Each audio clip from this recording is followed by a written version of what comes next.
Welcome into the PHNX Bets Daily Podcast presented by the DraftKings Sportsbook app, an official sports betting partner of the NFL. Show some class, would you? Don't forget to hit that like button, subscribe wherever you get your podcast. Leave us a 5-star review. I'm Johnny Venerable, joined by my guy Espo of PHNX Suns. And Espo, the Suns were not kind to me yesterday. I put a large amount of money on them to cover. They did not. What the hell happened in that fourth quarter yesterday? What happened is you didn't watch the PHNX Suns pregame show where I told you it was going to be a 3-point game, even though the Suns were going to be leading big for most of it. I missed it. I was at flag football practice. I rushed home. I flipped on the game.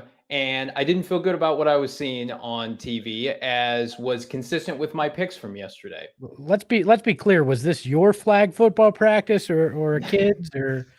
It was my son's 6-year-old league, but we were down a couple players, so I did sub in at receiver for our scrimmage, and I did school some 6 to 7-year-olds on a curl route that I did take for a touchdown, and then dominated. Yeah, I did. Love it. I dominated on the flag football field here in Maricopa. I did not dominate with my picks yesterday, Jacob, if we've got those. It was an ugly day for both Shane and I. Shane is hiding in the comments after one day back at work. Congratulations, Shane, on your nice 24 hours back. And then you got another day absent from PHNX Bets Daily. Thunder got blown out. That was ugly. The Suns blew it in the fourth quarter. Listen, are we going to be perfect every day? No. My NFL season, I think, spoiled a lot of people. Unfortunately, going 1 for 2 yesterday because the Heat did cover against a putrid Wizards team on the road. These kind of nights are going to happen, but we're going to persevere. We're going to push through adversity, Espo. Hey, it's all right. No Monday magic. It was Monday tragic, but, so be it. I mean, this line moved from 8 to 6.5 by the time the game started. So the money even kind of seemed to be less confident as the day went along when it came to the Suns, but really you should have covered. I hate to tell you this, but they were. Shane is telling me that the Suns or the Thunder covered. Oh, they did No, are we sure? Nope. They covered by half a point. So I went 2 for 1. Shut up. No. I went 2 for 1, which means I had a winning record yesterday. Let's say, for fun, Jacob, do we have Shane's picks from yesterday? He's calling me a dumbass in the comments. Let's see Shane's picks. Johnny, do you mean 2 for 3, not 2 for 1? What did I say? 2 and 1. 2 and 1. You went 2 for 1. He went 2 for 1. It was a sale, baby. You got the sale pick. Look, buy 2 get 1 free. This was Shane's picks yesterday. Okay, so he missed on the Suns pick, like most of us did. He did have the Raptors. That was like the one glaring admission from the lines yesterday. The Raptors at -2, and they won by 15. And then Miami. Listen. At the end of the day, that overhit, right? And we don't feel good about Shane's picks here. And he went 1 for 2. And then Julius Randle. Shane loves the Knicks, by the way. And the Knicks are one of the worst teams in the NBA. It's hilarious because they were good last year. Did Steph Curry hit that over? I don't know how he did on his props. I'm going to be honest with you. Steph Curry, let's see. We're going to look this up here. This is not a good he had a nice 2 for, so something else hit. So Steph Curry did not hit on his points. So Julius Randle did hit. He is not a demigod, Shane. He is actually just a marginal NBA player and puts up hollow stats for the Knicks. Shane loves himself some ASU basketball and tries to tell everybody on the ASU show, oh, they could still win the Pac-12. We saw how that's going for him. He's a Knicks stan.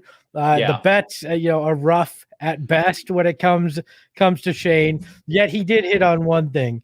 You were kind of being an idiot when he can't even tell that you won 2 of your 3 bets in the day. So. Oh man. So Shane's I do my research and then I check it periodically throughout the game because it was not that robust of a fourth quarter in terms of the margin in that game. Oh my God, I finally get to catch a live bet show. John, welcome, friend. Hope you come back. Nobody remembers that UCLA win, Shane. It took 3 overtimes, Shane. He's going to live off of that win for many, many weeks to come. That UCLA game was like me getting with my wife. It took 11 years. It's way too freaking long for any kind of win, all right? I thought that sentence was going somewhere else quickly. All right. Before we get to our picks today, I do want to remind everybody, of course, that the big game, the moment we've been waiting for since September, it's finally here. In honor of the big game, the DraftKings Sportsbook an official sports betting partner of Super Bowl 56, is giving new customers 56 to 1 odds on either team. Bet just $5 or more. You get that 280 in free bets if your team wins. Hopefully your team is not the LA Rams. Not a new customer. Bet on Super Bowl 56 props instead, which we are going to be diving into props later this week. I can't wait to do that. DraftKings Sportsbook offers a wide range of props throughout the big game. Take your shot at winning cash by predicting things like a non-quarterback pass. Maybe Cooper Kupp's going to throw a pass. Fourth down conversions, total yardage, and much more. Again, it's our call to action. Download the DraftKings Sportsbook app. Use that promo code PHNX and get 56 to 1 odds on either team. Bet just $5. Get that 280 in free bets. 21 and over. Arizona only. Gambling problem. Call 1-800-NEXT-STEPS. New customers only. Eligibility restrictions do apply. See DraftKings.com/sportsbook for details. Well, okay. Off a winning day now. I feel better about myself today. I don't feel good about Shane because he's spamming the comments. Let other people like John comment, Shane. Let's start, Espo, if we could, with my picks for tonight's NBA slate, because I do feel good about them. The Suns are an underdog at Philadelphia. This could be, and I'm sure you're going to cover this on the Sun show, an NBA championship preview. The 76ers, who could be in the process maybe of securing James Harden in the next couple of days, they are facing a Suns team that I think underperformed in the fourth quarter, and I think that bodes well. I think the Suns, money line easily, they win tonight. And then the Celtics against that same Nets team that is the biggest disappointment in the NBA. The Celtics are overachievers. I think they make the quick trip to Brooklyn and blow out the Nets, and I think the Nets hit their low point tonight in the first half of the NBA season. And then lastly, the Pelicans are +9. I don't give two shits about the Pelicans. They're hosting they're not +9. They're actually -9.5. They're a huge favorite tonight. I think they win substantially against the Rockets. They made the trade for CJ McCollum. What happens when big trades are made? It enthusiasms and energizes the team. I think they roll tonight. I think they blow out the Rockets by double digits. Take them, swallow the 9.5. You'll be better off for it. I don't know. That's going to be tough because they're going to be shorthanded because with that trade, you're not getting guys in time for this game. So you're brave there. But anytime did you see what the Trailblazers got back? That was one of the worst hauls for a borderline all-star level player. It's still bodies. That's the problem. Also, G League guys up, they can take care of it. So for me, anytime you can get the Suns and points, give me that. I want that. I need that. I will take that. And right now it's 1.5. So I'll take that half point that you didn't get on that, and I'll take that. And then give me Chris Paul over. It's on points. It's 14.5 right now. Chris Paul is going to have 15 plus in this game. Give me where is it? DeAndre Ayton over 14.5 points. Give me that. And I'm going to take the under on Devin Booker points. They have him at 27.5. I think he's going to be in that 24 range. Give me Devin Booker back down to earth after last night.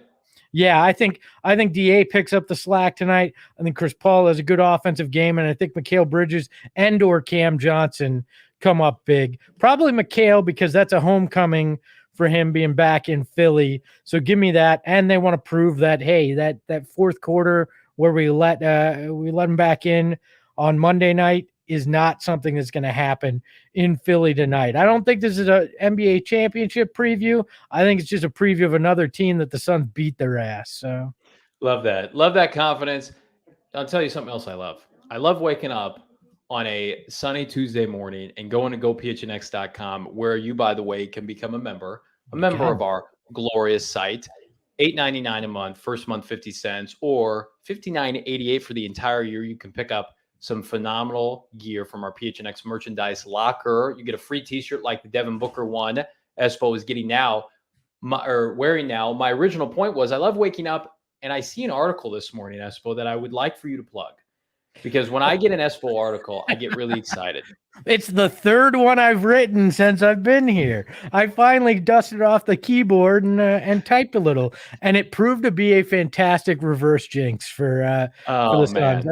Basically, my whole point is if you're not going to pay DeAndre Ayton the max in the offseason, look to move him now. The guy I pointed to in the article was Domantas Sabonis is available. He's everything you always wanted. DeAndre Ayton to be offensively. Oops, the Kings kangsed and gave up a massive haul for Domantas Sabonis just a few minutes ago. So he's off the board, but the point's still the same. If you're not going to sign DeAndre Ayton to the long term, then figure out what you want to do now and get some value that can help you win the rest of this season and avoids the drama and the devaluing of him in the offseason and trade. So you're telling me you are pro openly trading what I believe is a 23-year-old former first overall pick that dominated in the NBA playoffs last year. You were pro trading DeAndre Ayton. So this is, tell me you didn't read the article without telling me you didn't read the article. No, I read the article. I think you should do everything to pay him the max. They should have paid him the super max, the 5-year extension last year. They should pay him the max the second they can this offseason. But if you're dumb enough to worry about the tax and you don't, you aren't willing to sign him to what it's going to take, then make a move now to get the value. But the only thing they should be considering is paying him the damn money. But there's rumblings that might not happen. So, yeah, I'm betting on the fact that he stays put in my very small, minute NBA acumen. But I'm betting that everybody, after hearing this plug for the article, it's entitled, it's on our homepage, it's time for the Phoenix Suns to think about moving DeAndre Ayton by my guy Espo. I'm betting everybody goes and checks that out at gophnx.com. You will be happy that you did, Mr. Espo. You are far too kind, Johnny. I'm pro Johnny anything on gophnx.com. So except for his bets, those things suck. But all the content, go for it. I'm going to have a field day like I did last weekend with the Pro Bowl lines, Super Bowl props, even though I hate the Rams. I hate the LA Rams. We're going to go to town, that being probably Shane and I. Who knows if he opts to show up. But Espo, today was a joy and a pleasure. Thank you for coming on and classing up PHNX Bets Daily. Of course. I mean, you and I did the Pro Bowl bets. I wish I had known it was touch football before we made those bets. But, and that you could go out for it after you scored to try to get the ball back. Just some weird crap. But it was fun to bet on it. And I can't wait to see the Super Bowl props, Absolutely. Be sure to like, subscribe, leave us a 5-star review anywhere you get your podcasts. Again, we're going to have continued coverage of Super Bowl week with our props, with our picks on a Football Friday later in the week. But in the meantime, enjoy this robust slate of NBA action as the trading deadline creeps ahead. We'll see you tomorrow on PHNX Bets Daily at noon. Thanks, everybody.